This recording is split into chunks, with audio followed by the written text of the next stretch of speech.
If you are new with us, we started a conversation around the book of James. We are in week 3 of this conversation of working our way through the book of James. The book of James is, by most scholars agree that he was the brother or, the half-brother of Jesus. That's not like a for sure thing, but that's, what most people think. As we've been going through this book, it starts, James addresses a lot of things. But if you've ever read through this book, what it can feel like sometimes is, it can feel like it's a whole book just about here's what to do. Here's a list of things that you need to do if you follow Jesus. And if we read it that way, we miss the whole point. And so what we've been doing as we've started off the series is Brendan led us to help us understand the backdrop in how we need to be approaching this book. That it's this dynamic of grace and joy. That when we read through this book, what we need to recognize is that first, it is all about God's grace. And the way Brendan talked about this is that grace is how God leans in. That what we got to recognize is that God already leans in. No matter what you're going through, no matter what your circumstances, no matter your situation, no matter how much or how little you believe in Him, God has already leaned in. And our response then is to receive that. And when we choose to lean back, the result is joy. It's leaning in and leaning back. And so James is this book of what it looks like, hey, once you have received that God has leaned into you, that there's nothing that you can do to change God's love for you. Once you have received that, okay, here's maybe some ways to lean back in now. And that's what we're reading through as we read through this book. And it starts, James addresses this reality that the people that he's writing to, they were suffering. They were being persecuted because of their faith. And James helps them understand that, hey, even in the midst of suffering, even in the midst of these trials that you're going through, you can lean back in and experience joy. Last week, Brendan then led us to the next part where it talks about, hey, if you lack wisdom, which, hello, we all do. If you lack wisdom, lean in.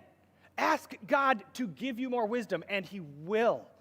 But it says, don't be double-minded about it, right? Because there's a reality that the wisdom of God is oftentimes different than the wisdom of the world.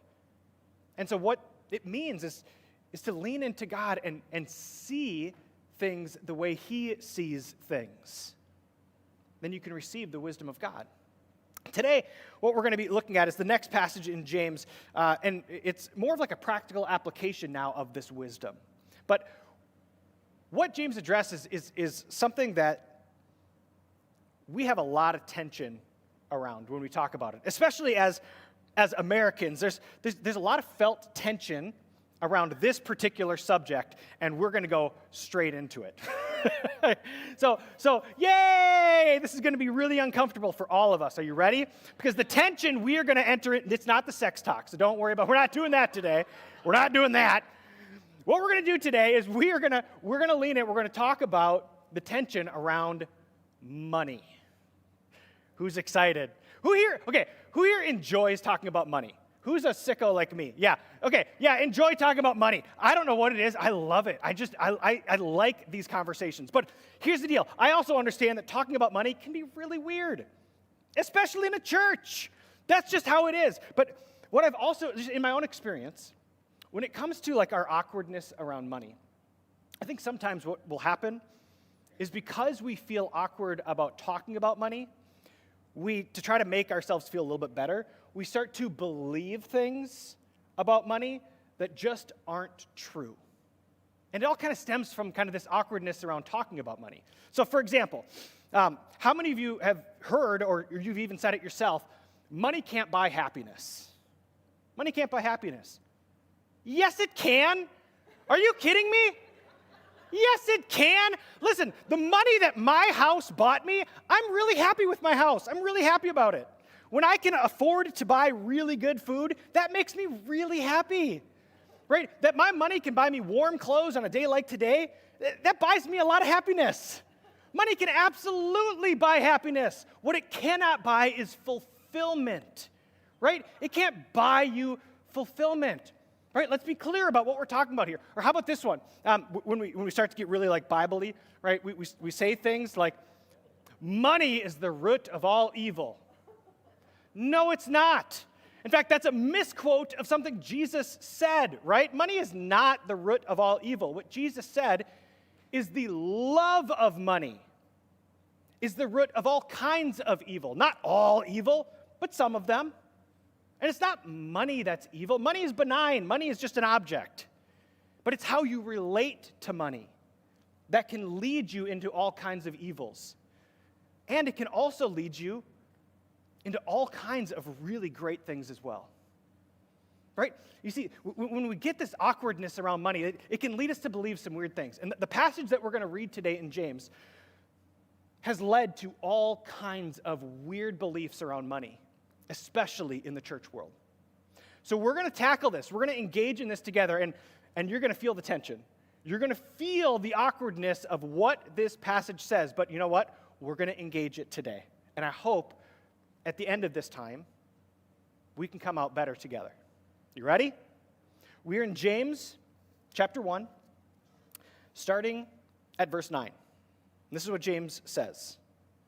He says, believers who are poor. So hang on. He's talking about believers, okay? So like followers of Jesus. If you're here, you're not a follower of Jesus, first and foremost, thank you for being here. That's just awesome. I love that you would risk coming into a place like this. I'm so honored that you would choose to be here. Also, this is to believers. So if you're not a believer, you're off the hook for everything that's about to be said, all right? Lucky you. The rest of us, this applies to us. So here we go.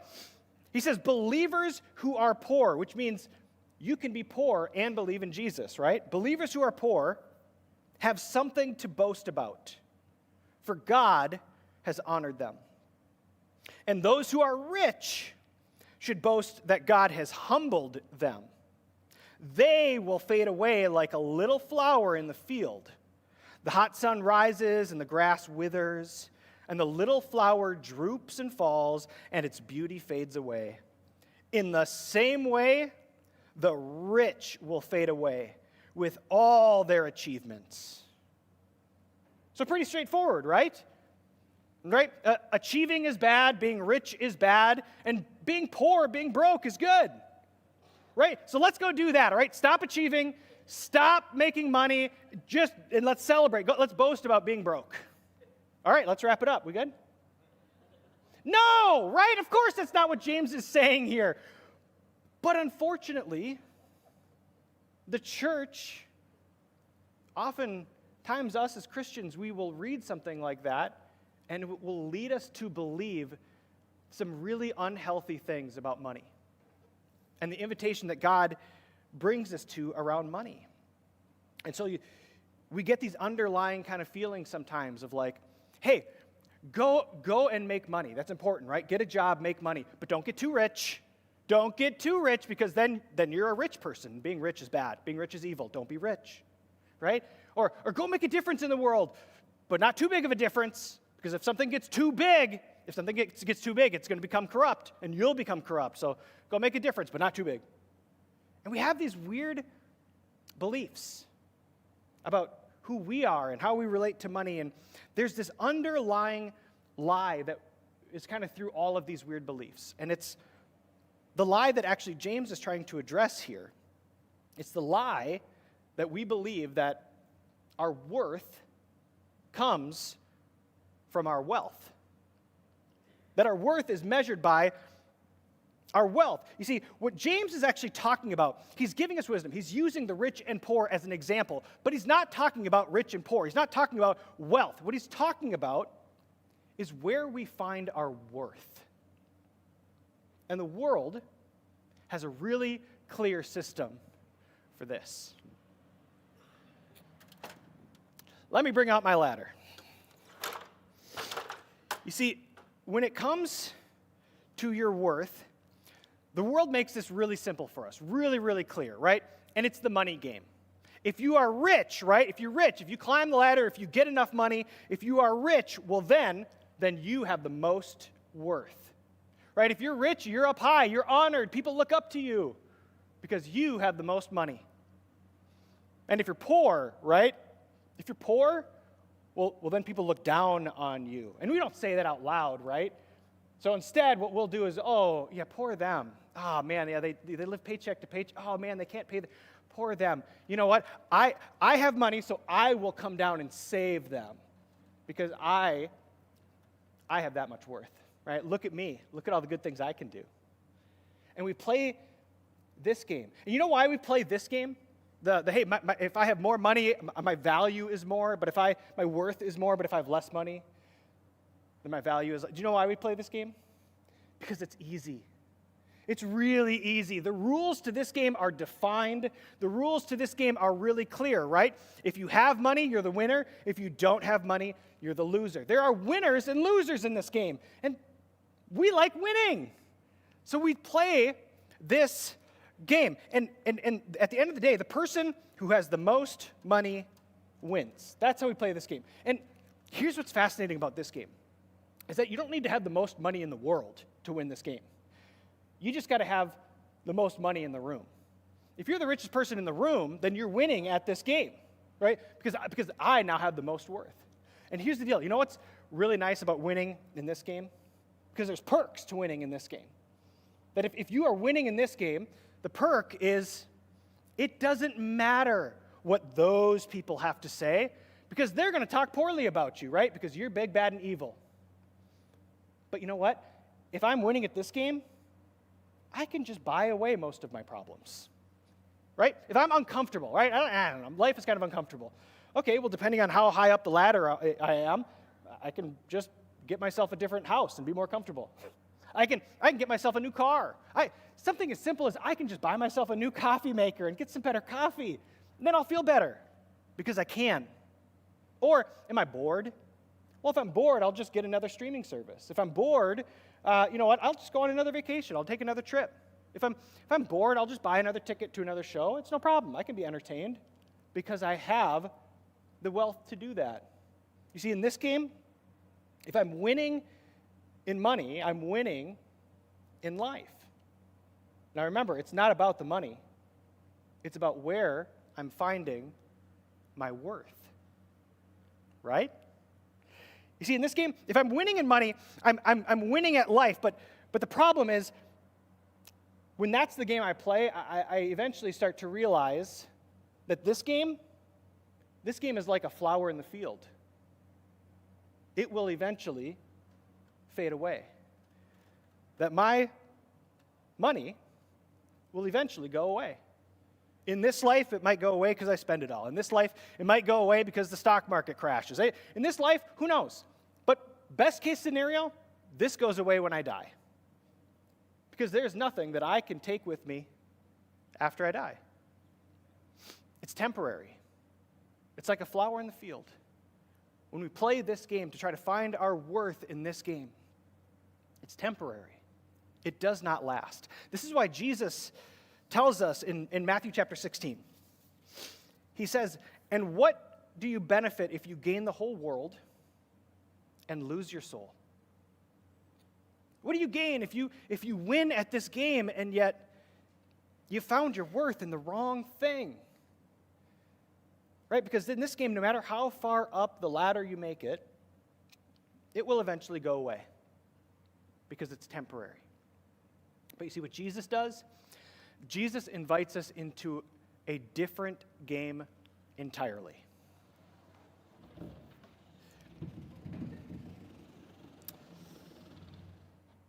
Thanks, Grant.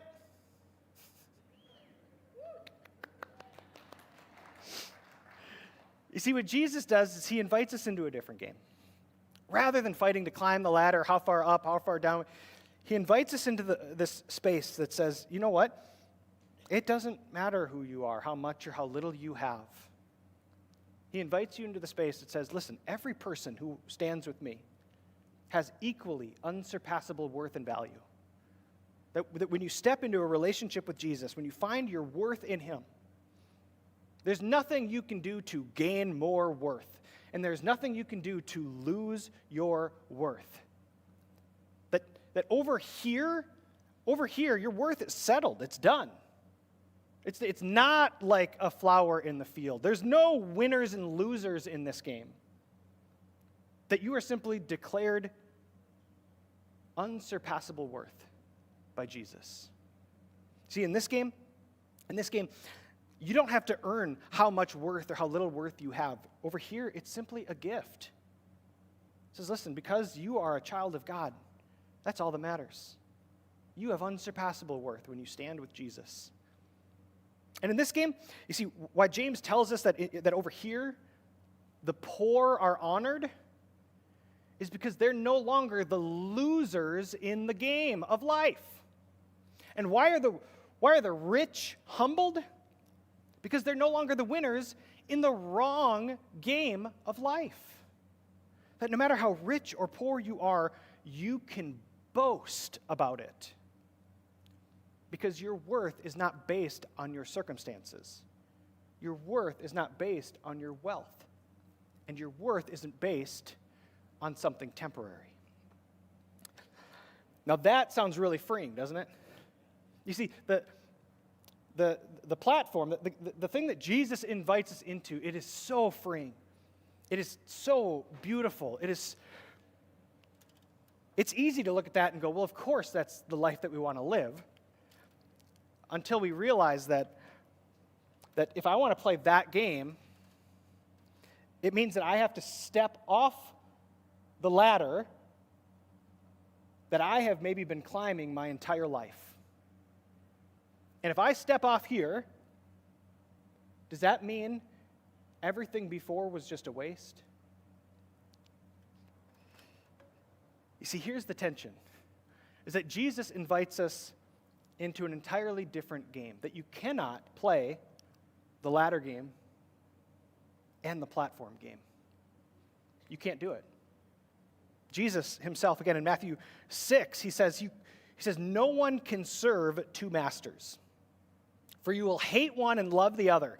You will be devoted to one and despise the other. You cannot serve God and money. You cannot try to find your worth in both God and money. Because at some point, they are going to be at odds with one another. And you will have to pick and choose. You will love one and despise the other. Because man, does it feel good to be a winner. Man, does it feel good to win at this game. But you see, so many of us, what we try to do, especially as followers of Jesus, is we try to have one foot on the platform and we try to reach over to the ladder as well. Because we want to play both games, right? I want to have unsurpassable worth and value. I want that. And if we're honest, I also kind of want the perks of winning at this game too. It feels kind of good. And for others of us, actually what happens is we know that we can't win at this game, so we change that game. And for some of us, what we do is we go, well, I want to have unsurpassable worth and value. I want to stand over here, but you know what? I've made a lot of sacrifices in my life. I know that I'm not the richest person in the room, but that's because, you know what? I stepped into the nonprofit sector. Look at the hard choices I made, right? I know my family kind of hurts, because of the job that I have, but man, I'm making such a difference in the world. I'm helping people. Look at me. Can I have the applause? And we find our worth in this game. But you see, what Jesus tells us and what James is trying to help us understand is that you cannot play both games. It doesn't work that way. You see, James is addressing this because humanity throughout all of history has been playing the money game. We have. Because it's clear, it's easy, it's defined. But you know what? This ladder thing, the money game, it applies to so much more than just money. I mean, where else do we try to find our worth in? We play the game of, well, how high up the org chart can I get? Right? Because the higher up that I am, the more people look up to me, the more worth and value I have, the more people applaud for me, right? And it feels so good. I want to win at that game. And so if I can't win any further at this job, I'll jump to the other job where maybe I can climb a little bit higher. And we keep trying to find our worth there. What about on social media, right? Well, hey, if I just get enough followers, if I get enough subscribers, then maybe I can climb it up just a little. Look, oh, wow, I have so much more influence now when we play the ladder game. Some of us, we do this with being the smartest person in the room. Oh, well, I'm more educated. I have more training. I have more experience. I'm the smartest person in the room. And when somebody else steps in and, well, they don't have the training I have. Oh, isn't that cute? It applies to so much more than just our money. And you see, at the end of the day, when we play the ladder game, it will always require more from you. It'll always require more from you. You have to keep climbing. Climb higher, right? Earn more. Do more. You've got to measure up. Don't fall behind. Because if somebody else gets higher up on the ladder than you, well, then now you're lesser. This game will always demand more from you. And you can spend your whole life climbing this ladder only to realize that it can never give you life. Because that's what we're really talking about here. It's not just about where we find our worth, it's about where we find our life, our meaning, our purpose, our existence. What are we even on this planet for? Where are you finding your life? You see, what Jesus doesn't do is he doesn't say, well, I'll come with you as you climb the ladder. I'll just make sure you do it humbly. Jesus invites you off the ladder entirely and invites you onto a platform where he says, listen, your worth and value is secure. Period. That's it. You don't have to play the game that's temporary. You don't have to try to find your worth and value and how many applause you get and how high up the ladder you climb. You can just rest and be settled here. Now remember, money is not evil. Climbing the corporate ladder isn't evil, right? Having social media followers isn't evil. It's our relationship to these things. When we can be settled and find all of our worth, all of our life in Jesus, it's only from that place can you start to have a real healthy relationship with these other things and step into the spaces that Jesus might invite you to step into. That you're not trying to find your worth and your value and your life in these things anymore. You can step into these things in a healthy way and say, okay, Lord, how do you want to use me to be a blessing to others? If you want me to step into this space, let's go. It's not good or bad to be rich or to be poor.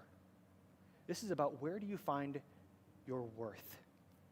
Where do you find your value? You see, when you step onto the platform, when you step into the invitation of Jesus, you can stop asking temporary things to carry eternal weights.